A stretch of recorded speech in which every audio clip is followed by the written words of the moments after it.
This is San Diego News Daily. I'm Stephen Luke. Let's get right into your top local stories. A quarter century after one of the darkest days in San Diego history, a judge has now granted the gunman in the Santana High School shooting a chance to walk free. Then 15-year-old Charles Andy Williams shot and killed 2 classmates and wounded a dozen others at Santana High in Santee in 2001. He was originally sentenced to 50 years to life. He's 40 years old now, has served 25 years behind bars. Just yesterday, he was granted a resentencing hearing under a state law that applies to people who were given long sentences when they were minors. It is a decision that's not sitting well with those who lived through the shooting. He knew what choice he made when he made it. Why is it different now? You know what right from wrong is, whether you're 16 or 42. You know that there are those of us who were victims of his acts that day who see the work he's done and want him to get out. We all lived it, right? Like, we grew up here. We get scared for our kids to be in school now because something like that happened in Santee. The ruling means Williams' case could be sent back to juvenile court, where he's unlikely to be sentenced to more time. It is a move the district attorney was expecting. They are already preparing an appeal. In a statement, the DA's office saying, in part, quote, "These same opportunities were not given to the 2 victims who were executed. They won't be released from the grave and returned to their families. At some point, our laws must balance the rights of defendants, the rights of victims, and the rights of the community to be safe." It has now been 5 years since Maya Millete simply vanished. What happened to the Chula Vista mother of 3 remaining one of San Diego's biggest mysteries and central to one of the most high-profile court cases right now. Charged with her murder, her husband Larry continuing to proclaim his innocence. For the first time in quite some time, Maya's family speaking up. They talked with NBC7's Mark Mullen about the past 5 years and all of the pain. He asked them about one of the more bizarre details in the case, the evidence presented by the DA showing Larry's use of spellcasters to try and control Maya. You can hear much more. You can hear their response at 7 o'clock tonight on our streaming channel for Vanished, Maya Millete, 5 years later.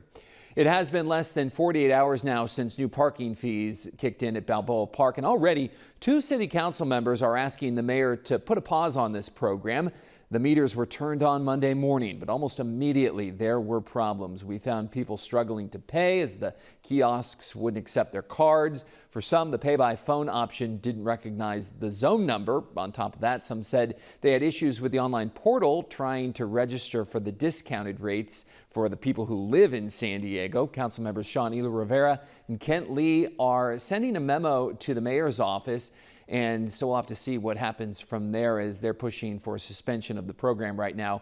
For now, though, you still have to pay to park if you head to Balboa Park. As we wait for the next round of rain to roll into town, don't absolutely know when that's going to be, but people in the Tijuana River Valley are still dealing with all the tons of trash flowing from Mexico. The rain just makes it worse. We're talking about the Tijuana River Trash Boom Project. It is a long floating gate just south of the shops at Las Americas in San Ysidro. And it captures all sorts of stuff, mostly garbage before it can make it to the coast. Organizers say it captured 80 tons of trash during the storm on Christmas Eve, but they're more concerned about what you can't see. There's chemicals of all kinds. There's hospital waste, and there's all sorts of pollution. It's hard to detect. The Tijuana River Trash Boom Project has a permit through the year 2030. Dr. Romo would like to see a permanent boom built in the river before the permit expires.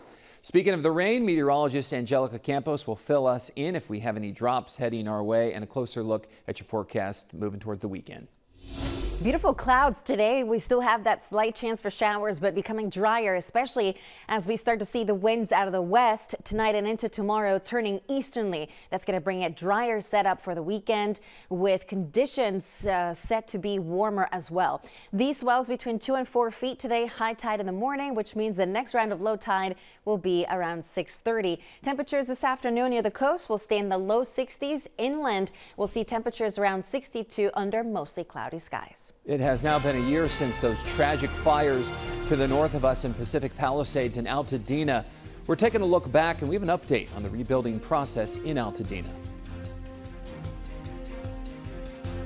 NBC7 and Telemundo 20. Weather coverage you count on. You count on accuracy. The winds are going to be increasing. You count on these experts. Take a look here at our future weather. In 2 languages. Más de 3 pulgadas de precipitación. You count on innovative tech. Look at our first alert Doppler radar. From a team you depend on. Dry conditions to round out this week. You count on early warnings. Because we had pretty significant rain. Because you know every second counts. They just kept getting worse and worse. This is First Alert Weather. This is coverage you count on. Only on NBC7 and Telemundo 20. This is San Diego News Daily. Hey there, I'm Stephen Luke. Welcome back. Today marks a year since the deadly Palisades and Eaton fires erupted. They went on to devastate 37,000 acres worth of land, destroying 6,500 homes, and they took nearly 24 lives. Our Dana Williams arrived in Los Angeles hours after the fires started and spent a week covering the loss as well as the heroism during the firestorm. Now she's back in Los Angeles checking in on all of those impacted by these historic fires. We saw a lot of people coming back to their homes for the first time. This area is by no means safe. 365 days later, we are back in the community of Altadena after the devastating and the historic Eaton fire took so much from the people living here, from the tangible things like their homes and their cars to things much more difficult to replace, like their sense of peace. How long have you lived here? I've lived here since 2014. We want to see if there's anything left. I don't know what this neighborhood's going to look like. It looks like dirt lots. It's in one way a reminder of what happened here. In another way, fresh canvases with rebuilds popping up slowly, like the grass that's beginning to grow. But some have chosen to stay. We feel more comfortable being here in our lot. And others have chosen to leave. We'll check back in with the Carpenter family, Justin and his mom, Teresa, who have lived in the home on this lot for decades. It's a historic corner of Altadena known as Jane's Village. They're in the rebuild process, and they're one of 2,600 others who have started that process. Hey, babe, I need you to come out here right now. We have a very big problem. Then we'll hear from Jeffrey and Cheryl Koo, the couple seen across the country after their Ring doorbell video went viral, showing what may have been the start of the Eaton fire, as well as their terrifying escape. Please, God, save us, save our house. Overall, fewer than 45% of the lots that were destroyed have applied to begin the rebuilding process. And as for the number of homes that are done and ready for somebody to move in, that number is 7. Yeah, 7 out of 6,700 homes that were damaged or destroyed. Obviously, there's a lot more work to be done here in Altadena. We'll be here telling these stories for the next 2 days for NBC7. In Altadena, I'm Dana Williams. The San Diego Zoo Wildlife Alliance just elected a San Diego football star to lead its board of trustees. We're talking about former San Diego Chargers kicker Rolf Benirschke. There he is. He will take over as the board's new chairman. Benirschke is a San Diego native who played for the Chargers for 10 years and is still very involved in a number of local charities. And by the way, his dad, Kurt, was the zoo's director of research for more than a decade. So Rolf has been deeply entrenched with the zoo for most of his life, working in the research lab in college before creating an animal fundraising organization called Kicks for Critters while he played in the NFL. Meteorologist Angelica Campos with a closer look at our First Alert forecast right after this. You count on breaking news. We continue to monitor several new developments and help preparing for the unexpected. A red flag warning will start tomorrow. You count on stories from your community. You count on getting different points of view. We're still human. And your voice being heard. The air is not safe. You count on in-depth reporting. They were saying, finally, we feel that we're being taken seriously. Because you know the whole story is more than just the headline. This is coverage you count on. Well, the conditions are looking good this afternoon, but the winds will be increasing overnight. Temperatures will stay in the low 60s across most of our inland communities and coastal areas.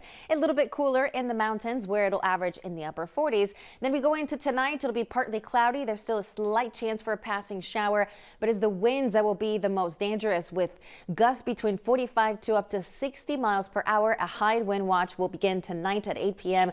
until 1 p.m. on Thursday. That's for the mountains, and deserts will be under a wind advisory.